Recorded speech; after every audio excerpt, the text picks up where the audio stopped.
API के राष्ट्रीय अध्यक्ष विजय मानकर ने बिरसा मुंडा जयंती पर मध्य प्रदेश के शहडोल में आयोजित आदिवासी अधिकार दिवस को संबोधित किया।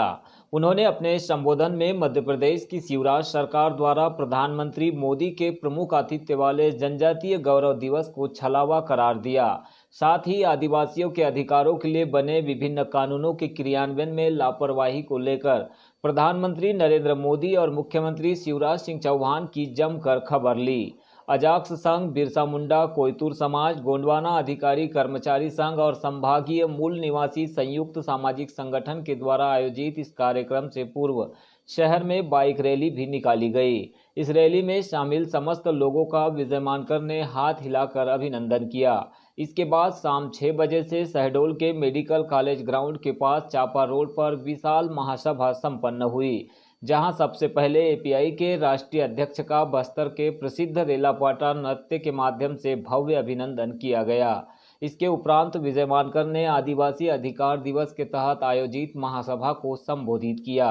कार्यक्रम में पूर्व विधायक कमला सिंह परस्ते, फतेह बहादुर मरकाम, राम कुमार पनीका, बुद्धदेव श्यामजी, वरिष्ठ सामाजिक विचारक बीएस धुर्वे, सेवानिवृत्त प्राध्यापक रंजीत सिंह धुर्वे, आयोजन समिति के प्रमुख केपी वट्टी सहित अन्य पदाधिकारी मौजूद रहे।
आज 15 नवंबर बिरसा मुंडा जी की जयंती के उपलक्ष्य में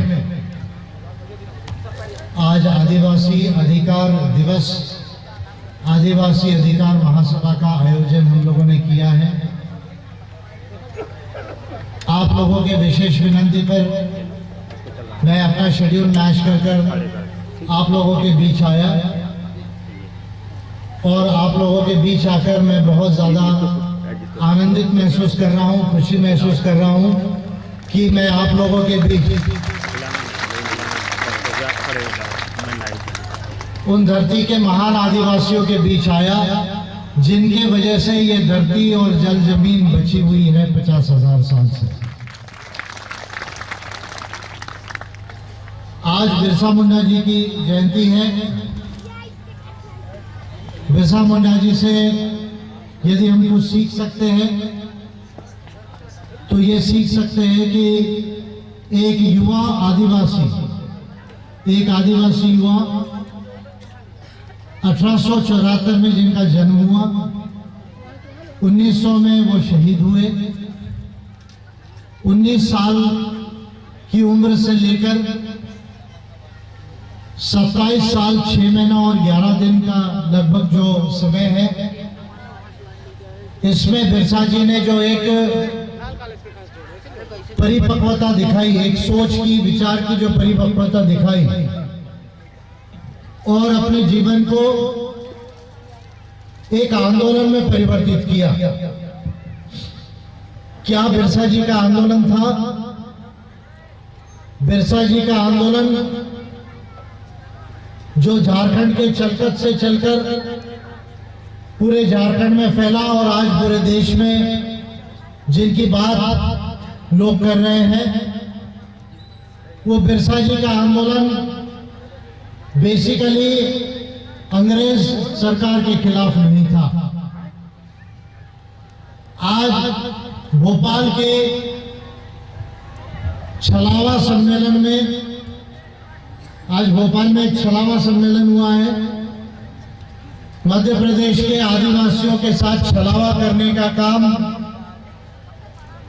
देश के प्रधानमंत्री के छत्रछाया में मध्य प्रदेश के मुख्यमंत्री ने मामूगिरी करने का काम किया है। उनको आप मामा कहते हैं, मैंने कहा मामा आजकल मामूगिरी करने लग गए हैं। मामा क्या करने लगे हैं? मामूगिरी करने लगे, यानी झूठ, फरेब, उजूल फजूल, जुमलेबाजी जो सही नहीं है उसको लेकर पूरे मध्य प्रदेश से गाड़ियों में आदिवासियों को बैठाकर पैसा देकर सरकार के बजट के पैसे से बीजेपी का झंडा लगाकर भोपाल में लेकर गए। चलो अच्छी बात है। तो मैंने सोचा कि भाई जब भोपाल में लेकर गए तो प्रधानमंत्री कुछ अच्छी बात बोलेंगे। आपके बीच में जो 15-20 मिनट मैं देरी से आया उसका एक कारण यह है कि मैं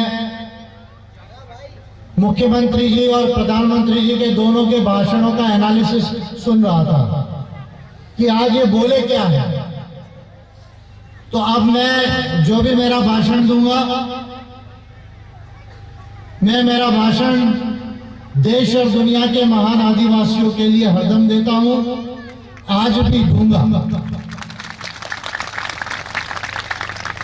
उस महान गोंडवाना को बनाने वाले, महान संस्कृति और सभ्यता को बनाने वाले, प्रकृति और इंसानियत को बनाने वाले, उस महान सभ्यता को जो हमारे 15 करोड़ आदिवासियों ने इस गोंडवाना में बनाया, उनके लिए मेरा भाषण हरदम समर्पित रहता है, आज भी समर्पित रहेगा। मेरा भाषण हरदम शंभू शेख कुपार लिंगो जी के लिए संबोधित होता है, उनके लिए संबोधित रहेगा। लेकिन उसके साथ आज मेरा संबोधन नरेंद्र मोदी जी की क्लास लेने के लिए विशेष है। और नरेंद्र मोदी जी की क्लास में 2024 में, पूरे बीजेपी वालों की क्लास में 24 में संसद में जाके पार्लियामेंट में लेने वाला हूं, इसकी चिंता आप मत कीजिए।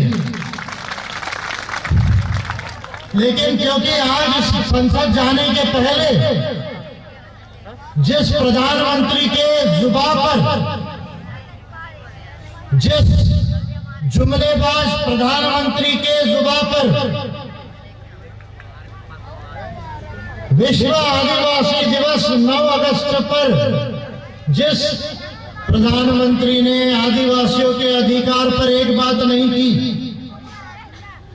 10 दिसंबर अंतर्राष्ट्रीय मानवाधिकार दिवस के उपलक्ष्य में जो प्रधानमंत्री कभी मानवाधिकारों का जिक्र नहीं करते, आज वो प्रधानमंत्री भोपाल में आए, अच्छा लगा। मैं शिवराज सिंह चौहान जी के जुबान से और प्रधानमंत्री जी के जुबान से कुछ अच्छी बातें सुनना चाहता था। अगर ज्यादा कुछ नहीं तो कम से कम जय शिवा और जय जोहार और जय गोंडवाना ही सुनना चाहता था। लेकिन पूरा भाषण दोनों का सुनने के बाद मैं ये कह रहा हूं कि आप लोगों ने जो आज मानव अधिकारों की बात नहीं की,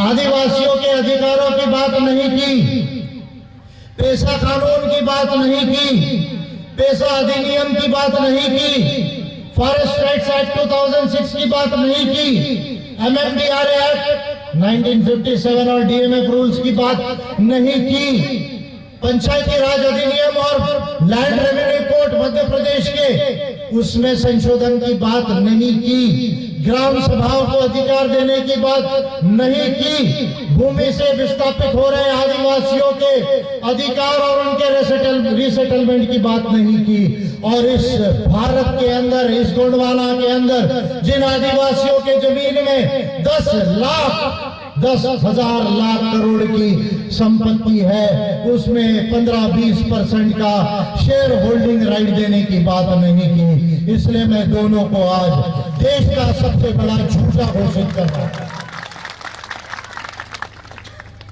तो इसलिए आज मेरा भाषण नरेंद्र मोदी जी की क्लास के लिए होगा।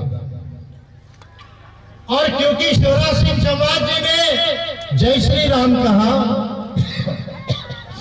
तो कहे कोई बात नहीं, जिसको जो कहना कहे। लेकिन मैं ये कहता हूं कि भाई आपको जो मानना है मानो, लेकिन हमारा राम से क्या वास्ता है। हम तो पुदोमूल राजा रावण को मानने वाले लोग हैं। हम तो उस मानी ज्ञानी और स्त्री को सम्मान करने वाले कोया पुनेम के महान प्रचारक रावण और महिषासुर को मानने वाले लोग हैं। शंभू शेख और गोपाल लिंगो जी को मानने वाले लोग हैं। आपको जो कहना है कहिए, राम से हमारा क्या वास्ता। आपको जो मानना है मानिए, राम से हमारा क्या वास्ता। कोई वास्ता नहीं है, बोलो। तो इसलिए नरेंद्र मोदी जी, आपको गोंडवाना का इतिहास नहीं मालूम, आपको गोंडवाना की सभ्यता नहीं मालूम, आपको संयुक्त राष्ट्र क्या कहता है ये नहीं मालूम, क्योंकि काली टोपी वालों ने आपका क्लास संघ की शाखा में चड्डी पहनाकर ठीक से नहीं लिया। तो इसलिए आज का मेरा भाषण आदिवासी की सभ्यता और संस्कृति पर तो रहेगा, आदिवासियों के अधिकारों पर भी रहेगा, लेकिन इनके जैसे जो नासमझ लोग हैं उनके लिए भी मैं कुछ अच्छी बातें उद्बोधन की करना चाहूंगा। साथियों,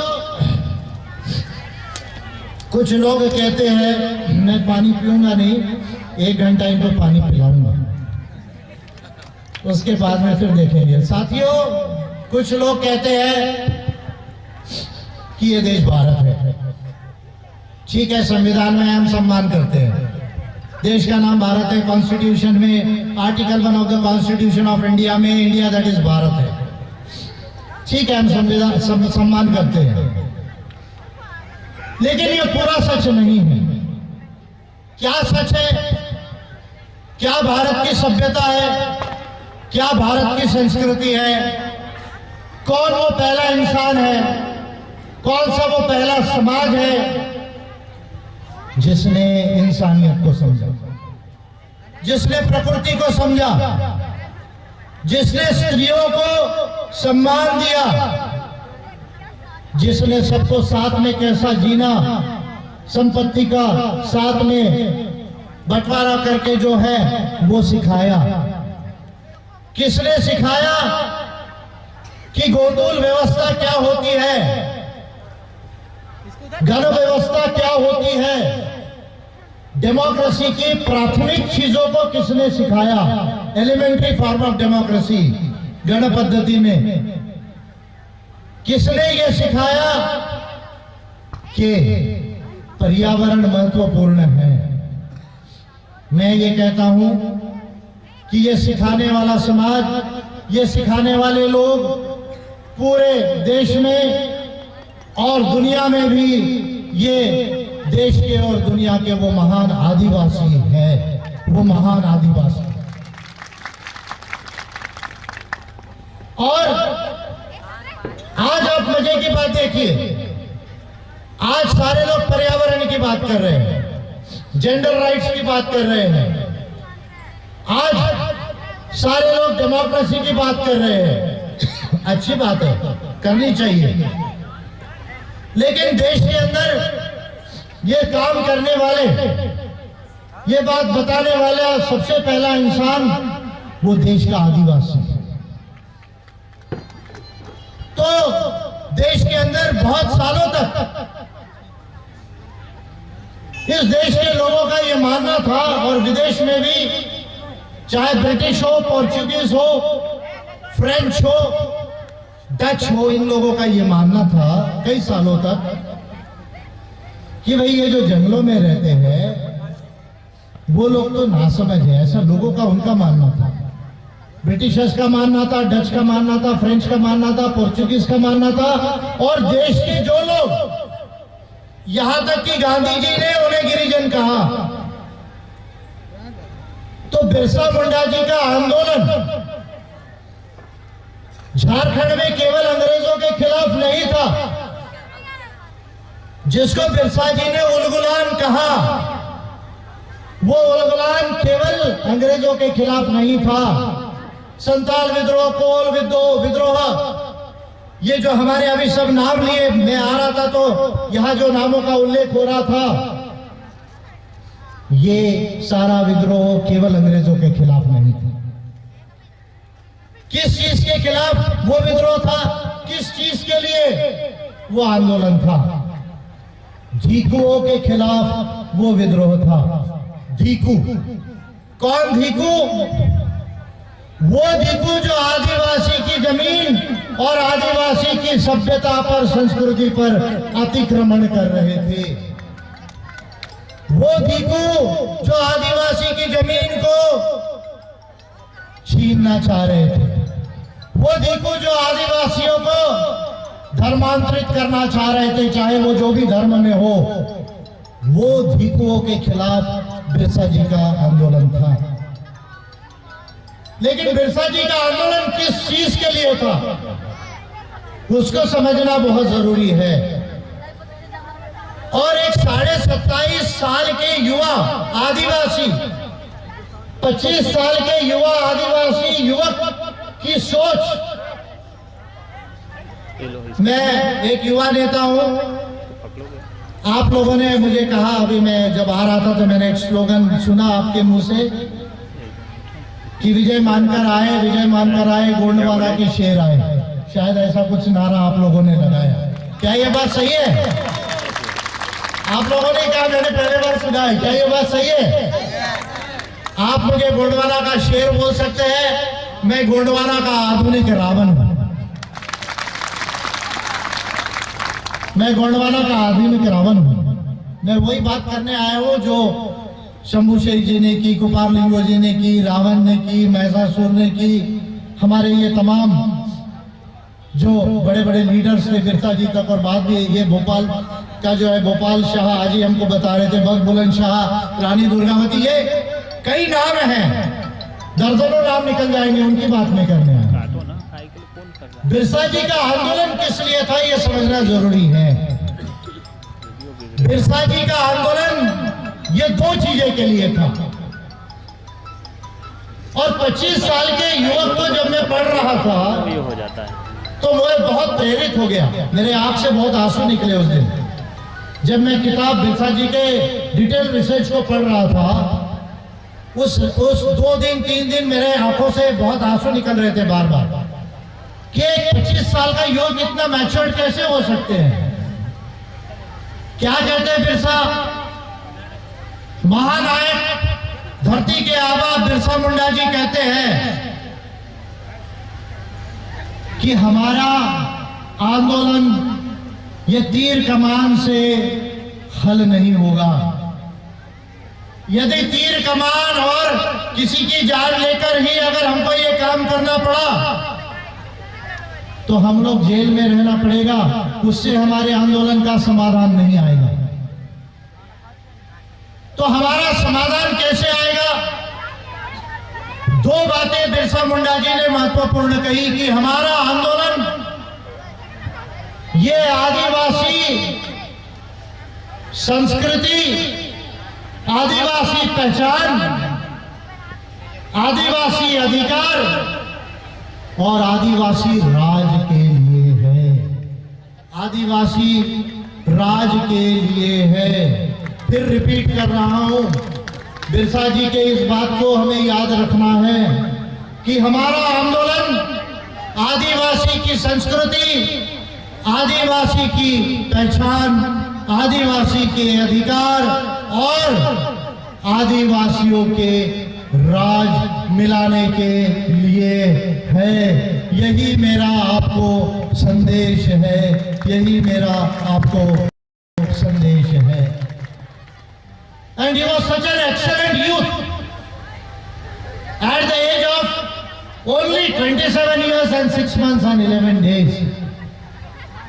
He decided to become a martyr. 27.5 साल की उम्र में वो शहीद हो गए, हंसते हंसते वो शहीद हो गए।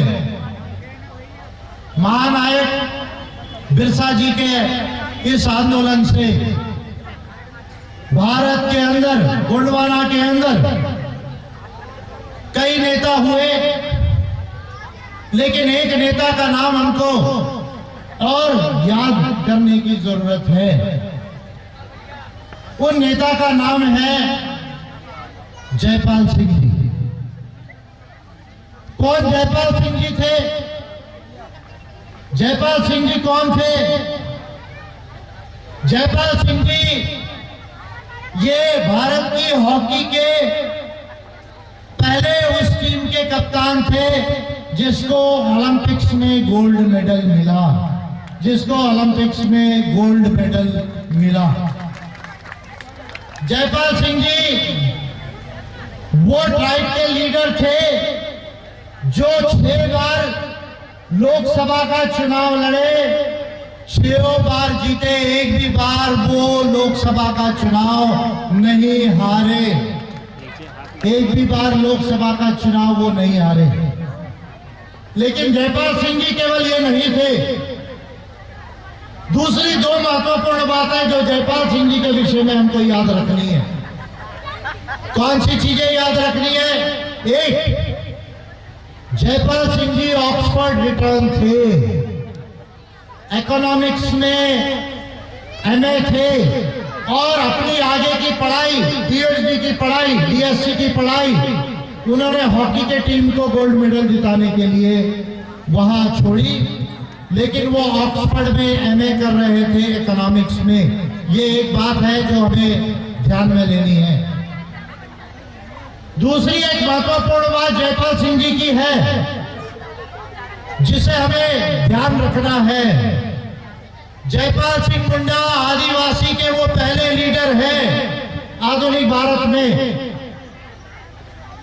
जिन्होंने कानून के रास्ते, संविधान के रास्ते आदिवासियों के अधिकारों को सेटल करने के लिए, इंडिजिनस राइट्स को सेटल करने के लिए ठक्कर बाबा और बरदोली जो 2 कमेटी संविधान बनते वक्त बनी थी, जिनके वजह से 5वीं अनुसूची और 6वीं अनुसूची बनी, उसको सेटल करने के लिए जयपाल सिंह मुंडा ने संविधान सभा में बड़ी महत्वपूर्ण बातें कही थी। जयपाल सिंह मुंडा जी का दिसंबर 1948 का व्यू कि भारत के आदिवासी ये मूल निवासी है, ये एबॉरिजिनल ट्राइब्स है, ये दिसंबर 1948 में भी सही था, आज भी सही है और शायद आने वाले बहुत लंबे अरसे तक सही रहेगा, बहुत लंबे अरसे तक सही रहेगा। जयपाल सिंह जी ने जिस बात को कहा कि ट्राइबल्स आर दी एबॉरिजिनल ट्राइब्स और हिंदी में उनको आदिवासी लिखा जाना चाहिए संविधान में, ये देश के एबॉरिजिनल ट्राइब्स है, इस बात को उसके पहले कनाडा के संविधान ने माना, न्यूजीलैंड के संविधान ने माना, बाद में उस बात को संयुक्त राष्ट्र ने माना और आज दुनिया में 70 से ज्यादा देशों में ये इंडिजिनियस पीपल है, एबॉरिजिनल ट्राइब्स है, इस बात को संयुक्त राष्ट्र ने डिक्लेयर किया और दुनिया के 20 संविधान में एबॉरिजिनल ट्राइब्स या इंडिजिनियस राइट्स का सेटलमेंट हुआ है।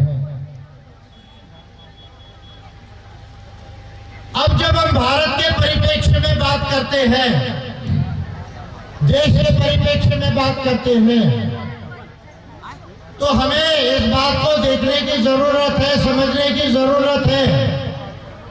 किस बात को देखने और समझने की जरूरत है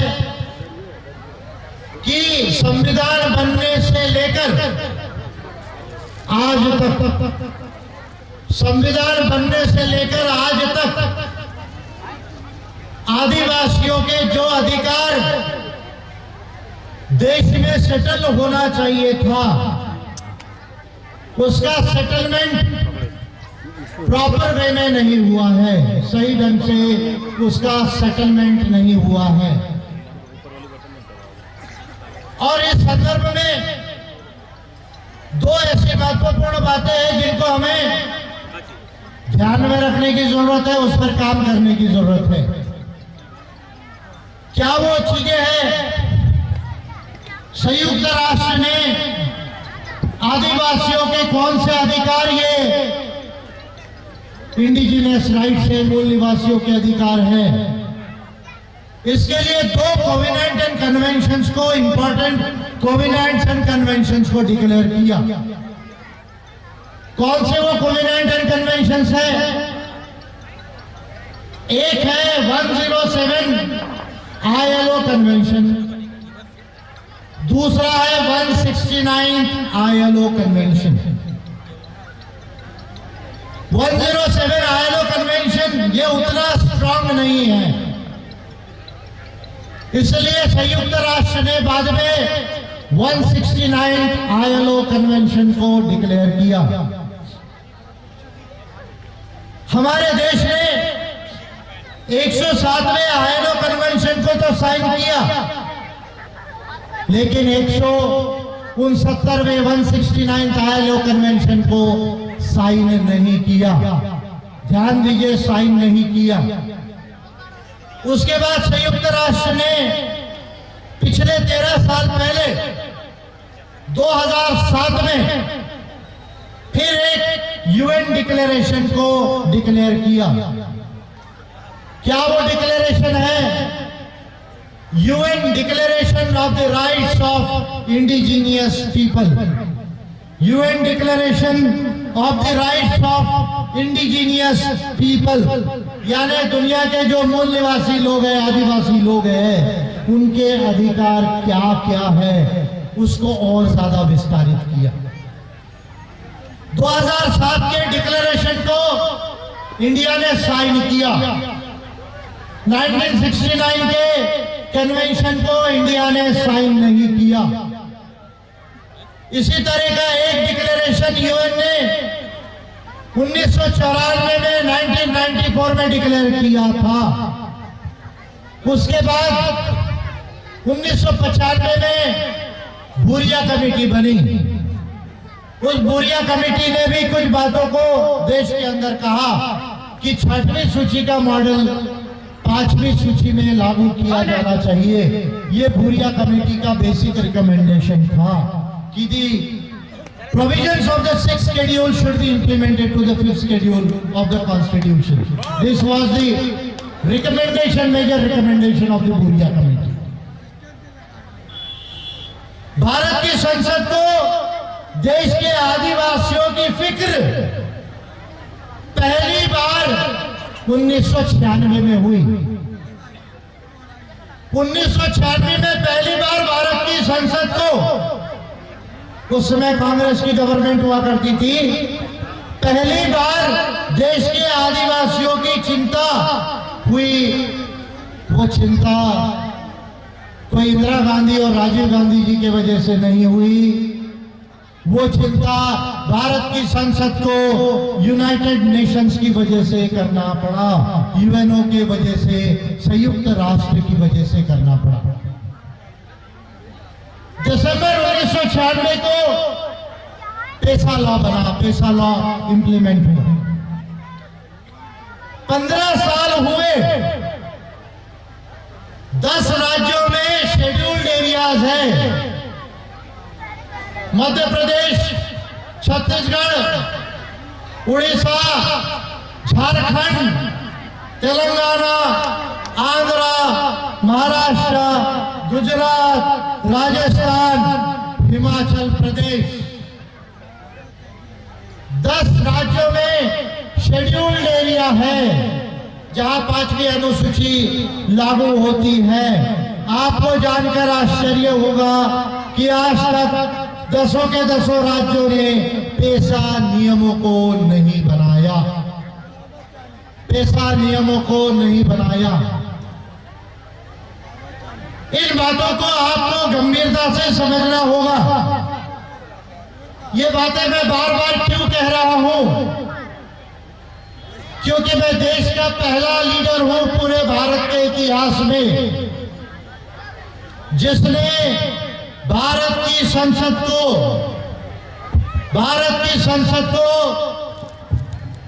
आदिवासियों के अधिकारों को, दूसरे पीढ़ी के अधिकारों को संसद में लाने के लिए 2 बिल बनाकर दिए हैं।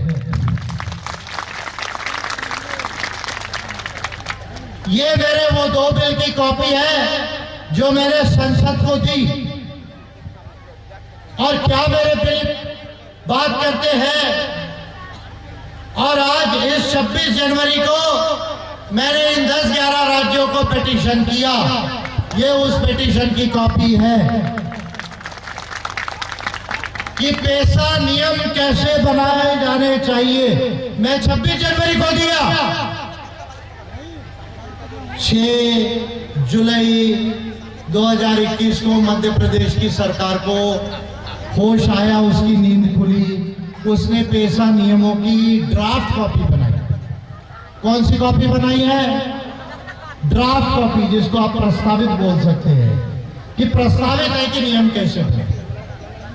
अब आज शिवराज सिंह जी चौहान को भोपाल में इस कॉपी को हाथ में लेकर खड़ा होना चाहिए था। मेरा ऐसा मानना है कि आज शिवराज सिंह चौहान जी को भोपाल में उन्हीं के सरकार के इस नियम की प्रस्तावित कॉपी को लेकर खड़ा होना चाहिए था और बताना चाहिए था कि हम मध्य प्रदेश के आदिवासियों के लिए ये अधिकार देंगे। ये बात शिवराज सिंह चौहान जी को आज करना चाहिए था। नरेंद्र मोदी जी अगर आए तो मेरे ये 2 बिल जो भारत के इतिहास में, देश के इतिहास में आज तक किसी ने नहीं बनाए, जो यूएन के ये तमाम कोविड-19 कन्वेंशंस की बात को संविधान में इनकॉर्पोरेट करने का, article to article, clause to clause, sub clause to sub clause, schedule to schedule and list to list जो है प्रोविजन करते हैं। और उसके अलावा भी मैंने कई बातें इसमें रिकमेंड की है। इस बिल को लेकर प्रधानमंत्री जी को खड़ा होना चाहिए था और कहना चाहिए था कि हम आदिवासियों के लिए ये काम करने के लिए तैयार हैं। अगर प्रधानमंत्री जी आज आदिवासी के गौरव के लिए आए तो मेरी इस पिटीशन को 2019 की लेकर खड़ा होना चाहिए था, जो मैंने भारत सरकार को की है और संसद को की है, ये कहने के लिए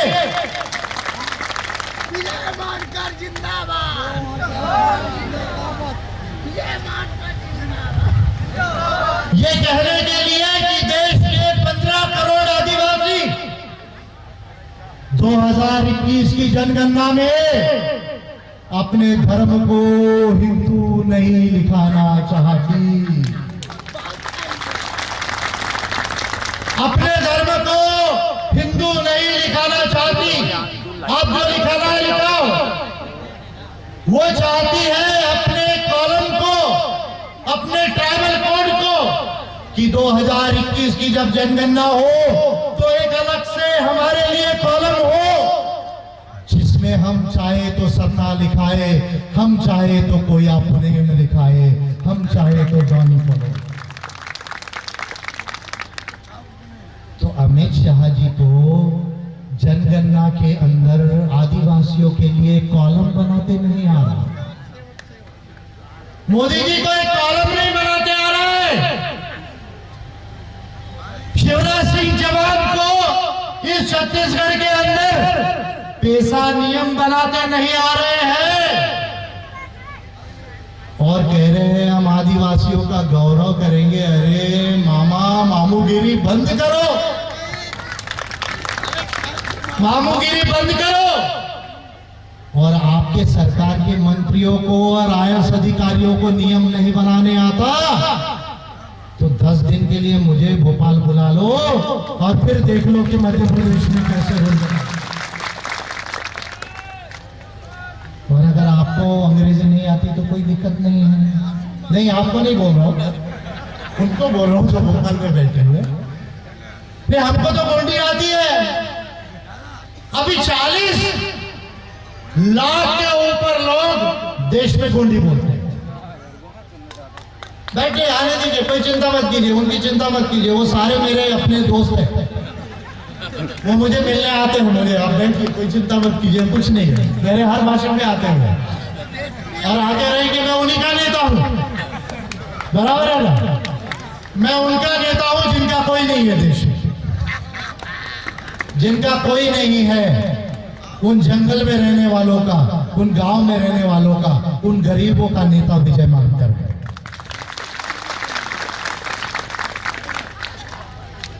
40 लाख के ऊपर लोग गोंडी बोलते हैं, 20 लाख के ऊपर मुंडारी बोलते हैं, वो बोलते हैं, सादरी बोलते हैं, 90 लाख के ऊपर भीली बोलते हैं, Bhil.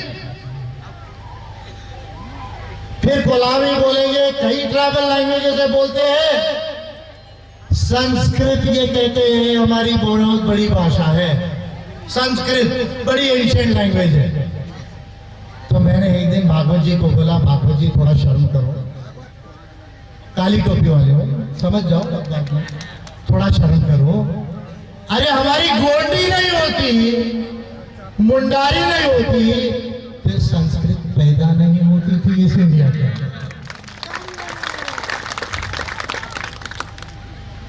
Gondi is a pre Dravidian language. Dravidian language का 6000 वर्ष पूर्व। गोंडी का एज उससे पहले का, मुंडारी का एज 3500 साल से पहले, लगभग 4000 साल पहले। संस्कृत का एज 3500 साल इंडिया में, उसके पहले ईरान में, अफगानिस्तान में, किर्गिस्तान में, उसके पहले का प्रोटो संस्कृत अलग। 300 के ऊपर वर्ष संस्कृत में गोंडी से लिए गए, मुंडारी से लिए गए। अरे ये गंगा वर्ड भी जो है ना, ये मुंडारी का वर्ड है। गंगा, गंगा वर्ड मुंडारी का वर्ड है। तो 15,000 से ऊपर लोग संस्कृत नहीं बोलते, 25 लाख से ऊपर लोग सिंधी नहीं बोलते, 40 लाख 50 लाख के ऊपर लोग कोंकणी नहीं बोलते। ये सारी भाषाएं 8वीं अनुसूची में है, लेकिन गोंडी को, मुंडारी को, भीली को 8वीं अनुसूची में डालने के लिए मोदी सरकार तैयार नहीं है। जनगणना में हमारा कॉलम बनाने के लिए मोदी सरकार तैयार नहीं है।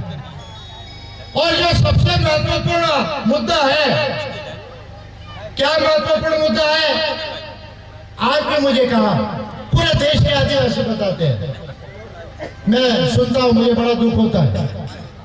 सहते कहते हैं सर यहाँ माइन स्कूल गई, हमको हटा दिया, कुछ नहीं दिया, 50,000 1 लाख दिया, 5 लाख दिया और बोला जाओ उधर थोड़ी सी जमीन दी, उधर रहो, नौकरी नहीं दी, कोई पैसा नहीं दिया। यहाँ रिलायंस का प्रोजेक्ट आया, वहां पर भी बताया, और कौन कौन से प्रोजेक्ट आए, टाटा का है, कौन सा आया, और माइन साहब बोले 50-60 हजार लो, 1 लाख रुपए लो, चपरासी की नौकरी लो, चले जाओ, आपको कोई अधिकार नहीं मिलेगा। अरे यार मजाक है। जिस आदिवासी ने 50,000 साल में ज्यादा इस धरती को संभाला, तुम्हारे जल जमीन जंगल को संभाला, तुम उसकी जमीन अंबानी को देते हो, अडानी को देते हो, अग्रवाल को देते हो, और उसका कमीशन बीजेपी वाले खाते हो।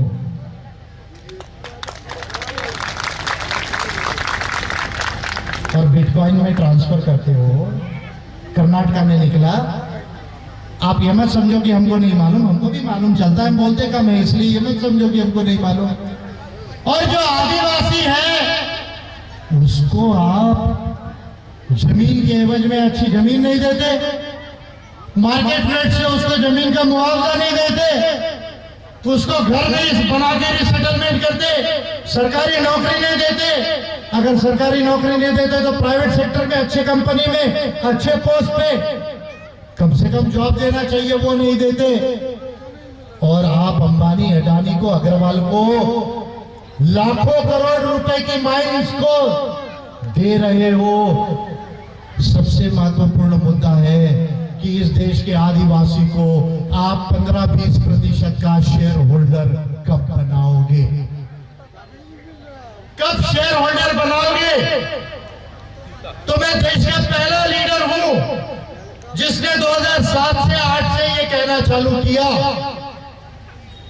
और मेरा आपसे ये वादा है, ये वादा मैं अमूरकोट की इस भूमि से, गोंडवाना के महान कल्चर की भूमि से कर रहा हूं कि मैं जब तक स्वस्थ रहूंगा, मैं जब तक जिंदा रहूंगा, और मेरी सरकार जब बनेगी तब बने, लेकिन मैं जिस दिन संसद जाऊंगा बीजेपी और कांग्रेस के लोगों को डांस करवा दूंगा, लेकिन इस देश के आदिवासियों को, इस देश के आदिवासियों के जो अधिकारों का हनन, जो जल जमीन जंगल उनसे छीनी जा रही है, जो गैर आदिवासी बनाने का षड्यंत्र किया जा रहा है, उस काम को मैं देश में होने नहीं दूंगा। ये मेरा वादा आप लोगों से है।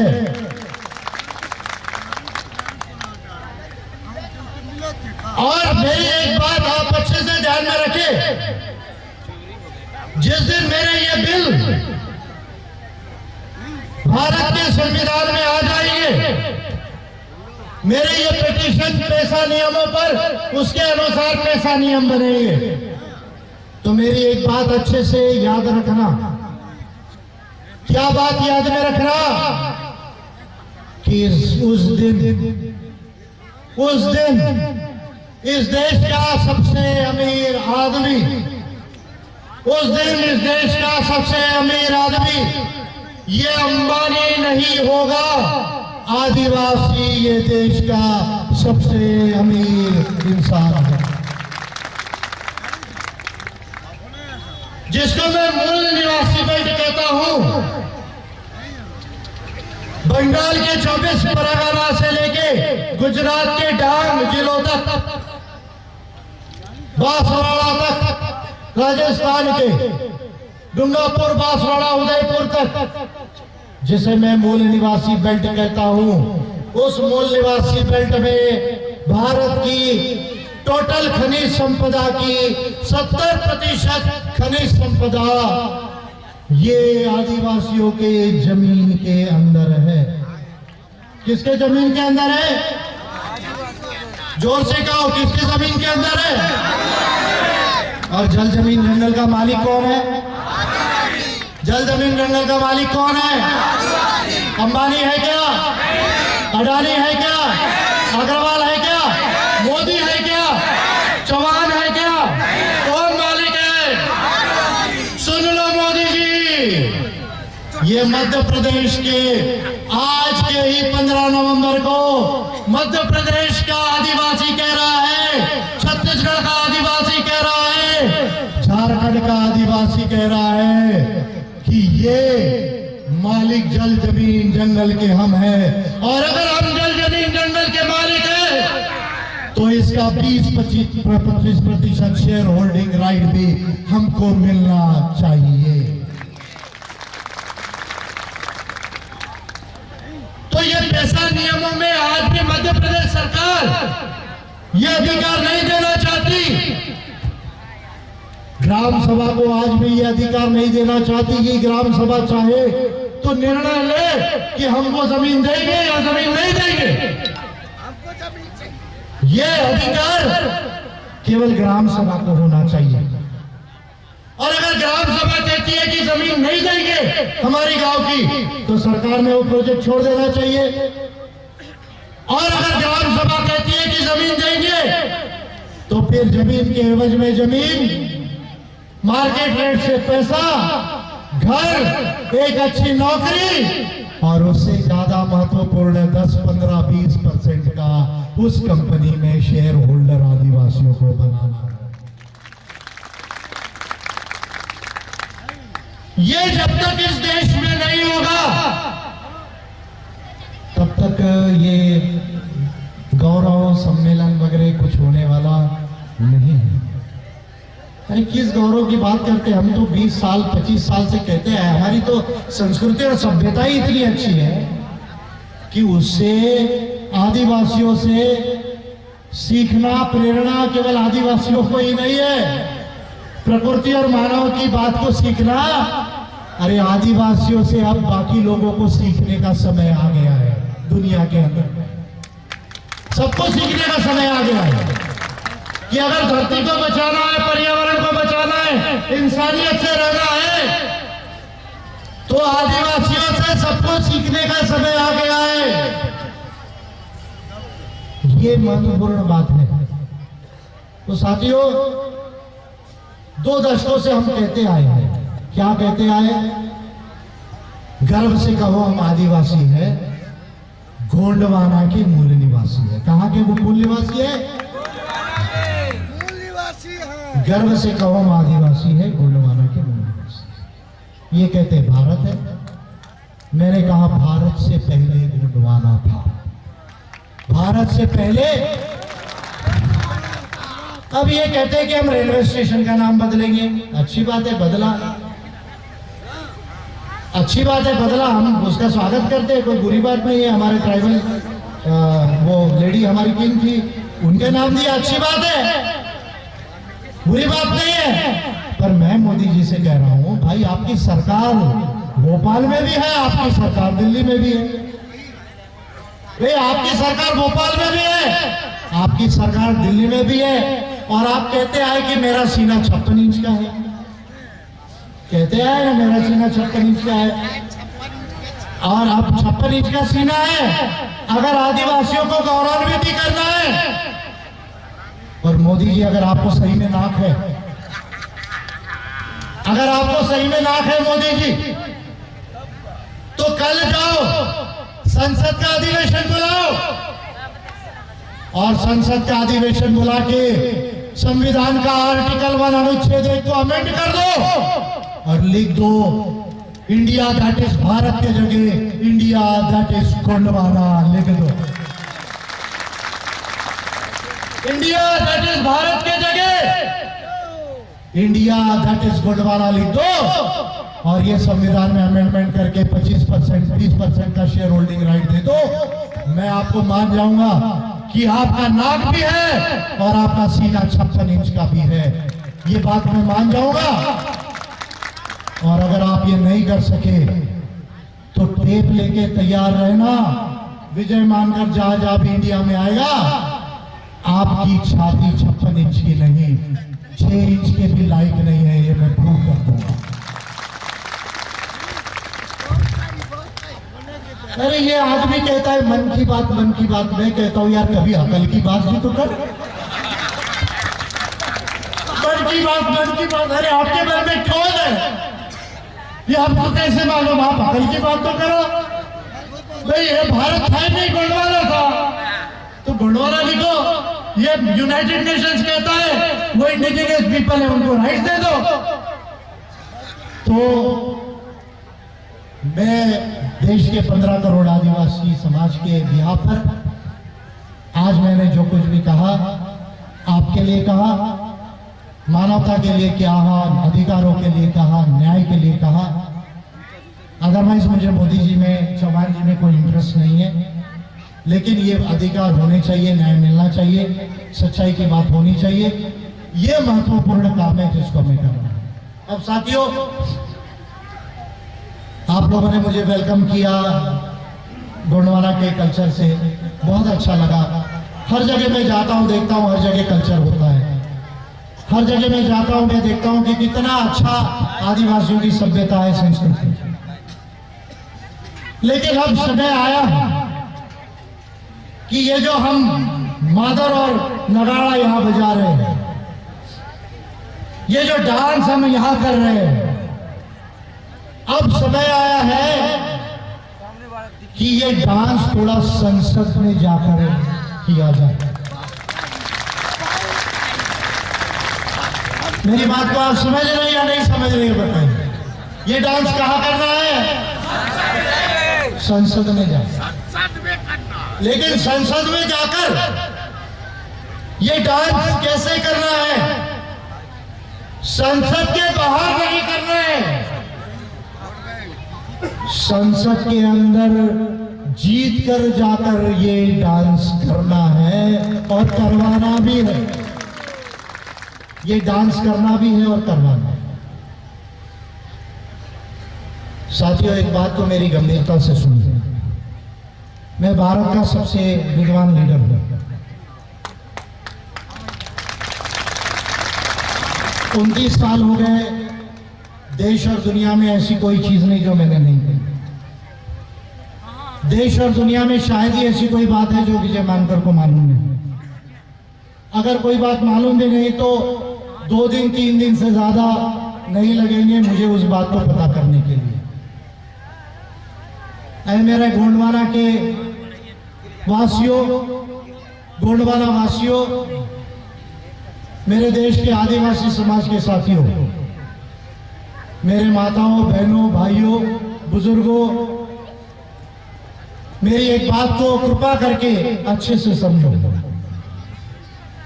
ये तो हमारा सभ्यता संस्कृति चलते रहेगी, इसको मिटाने की ताकत किसी काली टोपी में नहीं है, ये मैं आपको बता रहा हूं।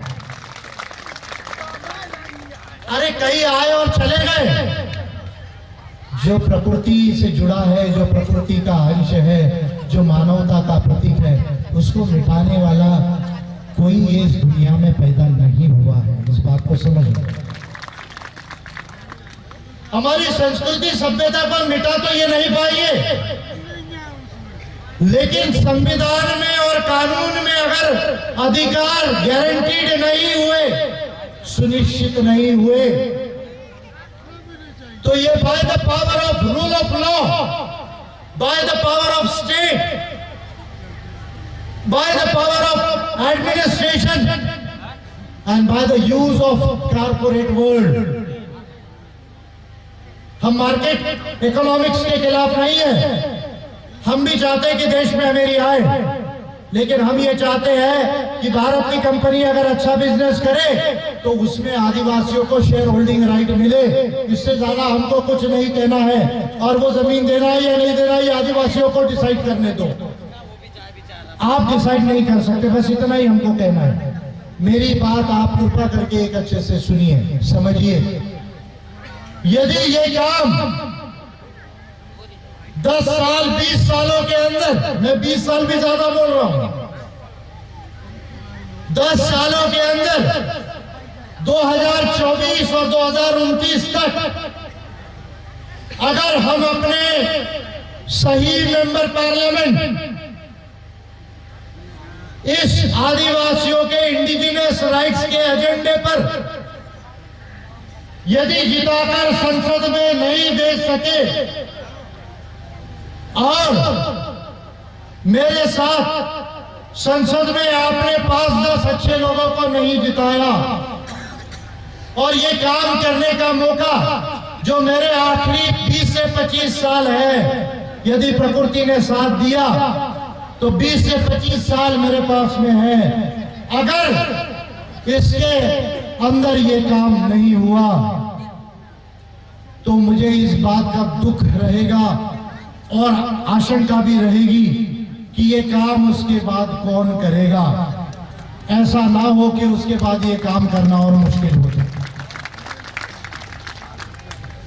और इसलिए मैं आप लोगों से हाथ जोड़ के निवेदन कर रहा हूं, विनती कर रहा हूं। ये केवल राजनीति का विषय नहीं है, ये जननीति का विषय है, ये आदिवासियों के नीति का विषय है। ये केवल राजनीति का विषय नहीं है, ये जननीति का विषय है, आदिवासियों के अधिकारों की नीति का विषय है। कि भारत के संविधान में इस तरह का सकारात्मक संशोधन हो, पेशा लॉ में संशोधन हो, फॉरेस्ट राइट्स एक्ट 2006 में संशोधन हो, MMDRA act, mines and mineral development and regulation act 1957 में संशोधन हो, DMF रूल्स 2015 में संशोधन हो, कंपनीज एक्ट में 2013 में संशोधन हो, IT एक्ट में लिमिटेड संशोधन हो, लैंड रेवेन्यू कोड एंड पंचायती राज अधिनियम में संशोधन हो। जब ये तमाम संशोधन होंगे उसके बाद जो मैं अधिकारों की बात कर रहा हूँ, ग्राम सभाओं को ये अधिकार दिलाने की बात कर रहा हूँ, आदिवासियों को शेयर होल्डर बनाने की बात कर रहा हूँ, उसके बाद ये काम सुनिश्चित हो पाएगा। और जिस दिन भारत के संविधान के अनुच्छेद 1 में अमेंडमेंट हो जाएगा उसके बाद मेरा काम पूरा होगा, क्योंकि ग्रेट गोंडवाना बनाने की शुरुआत हो जाएगी। मेरा ग्रेट गोंडवाना ये वैज्ञानिक होगा, प्राकृतिक होगा, मानवतावादी होगा और विकसित गोंडवाना होगा। एक ऐसा गोंडवाना होगा जहां कोई गरीब नहीं होगा, जहां किसी के साथ भेदभाव नहीं होगा, जहां हर इंसान और हर परिवार जो है वो अपनी स्वतंत्रता से जिएगा और स्वतंत्रता से जीकर सुखी और समृद्ध होगा। ये मेरा ग्रेट गोंडवाना है। ये ग्रेट गोंडवाना बनाना ये मेरे जीवन का लक्ष्य है। ये आदिवासियों को अधिकार दिलाना ये मेरा और मेरे पार्टी का लक्ष्य है। बाकी भारतीयों के लिए जो करना है वो मैं करूंगा, सबके लिए करूंगा, लेकिन पहले किसके लिए करूंगा? किसके लिए करूंगा? सबके लिए करूंगा। कोई चिंता मत करो, मैं किसी के साथ भेदभाव नहीं करने वाला, क्योंकि मोदी जैसा जुमलेबाज मैं नहीं हूं। मैं प्रकृति और इंसानियत को मानता हूं, विज्ञान को समझाऊं, इसलिए मैं नहीं करूंगा। लेकिन सबसे पहले मैं उन लोगों के लिए करूंगा जिनको विस्थापित कर गैर आदिवासी बनाने का कोशिश हो रही है। साथियों, इस बात को आप समझें, इस बात को सोच समझकर आप अच्छे से चलिए। 2023 में अच्छे से सुनिए, 2023 में और 2024 में, 2023 में 2024 में हमको मध्य प्रदेश के अंदर, देश के अंदर एक सही निर्णय लेना होगा, एक सही निर्णय लेना होगा। और मैं आपके बिहाफ पे फिर कह रहा हूं, हमने छत्तीसगढ़ से बीजेपी को ट्राइबल सीटों से असेंबली के आउट किया।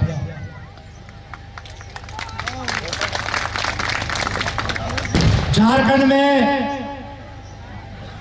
शिबू सोरेन जी आए, मेरा भी उसमें कुछ रोल है पीछे से। 15-20% हमने झारखंड में बीजेपी को जीतने नहीं दिया। अब मध्य प्रदेश में मैंने आज पत्रकारों से एक बात कही है, दो बातें कही है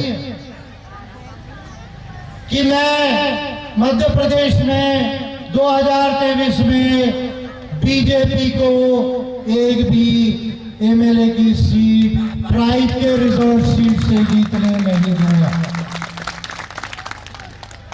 ये मैंने आपके साक्षी से, आपके भरोसे पर कहा है। और क्यों नहीं जीतने दूंगा ये मैं कह रहा हूं, जब तक ये काम जो मैंने कहे वो नहीं होते, मैं इनको देश में चैन से बैठने नहीं दूंगा। कोरोना में 1.5 साल आराम बहुत हो चुका। अब गोंडवाना का आधुनिक रावण देश में खुला आ गया है। जब तक आदिवासियों के जल, जमीन, जंगल, संस्कृति और पहचान के अधिकार ये संविधान और बाकी कानूनों में गारंटीड नहीं होते, मैं इनको एक भी ट्राइबल सीट जीतने नहीं दूंगा। और यदि आपका साथ रहा तो जो हारेगा वो जीतेगा, बाद में डिसाइड होगा। लेकिन इस गोंडवाना की भूमि से सही एमएलए और एमपी हम जिता कर भेजेंगे। आप अपनी इस बात को समझें और आपने मुझे आज इस बड़े गंभीर सम्मेलन में बुलाया, समझा।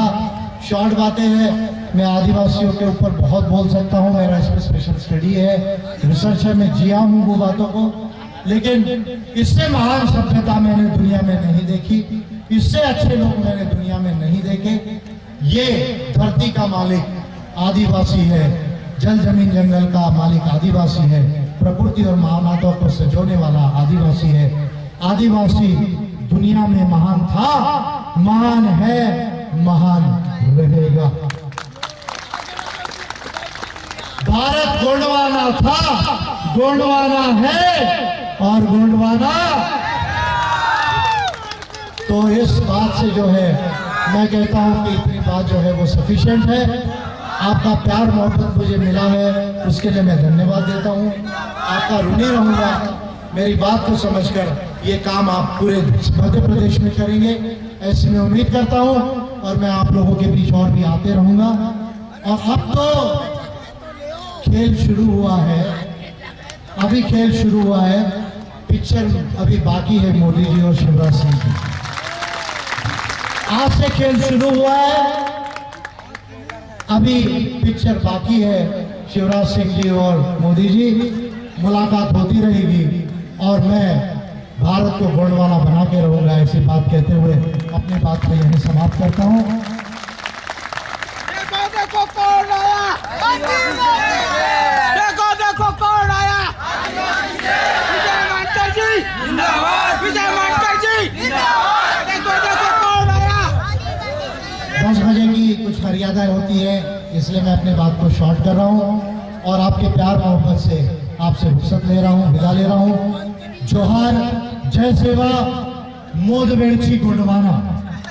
जोहार, जोहार, जय सेवा, मोद वेड़ची गोंडवाना। जय विज्ञान, जय इंसान, जय मानव अधिकार।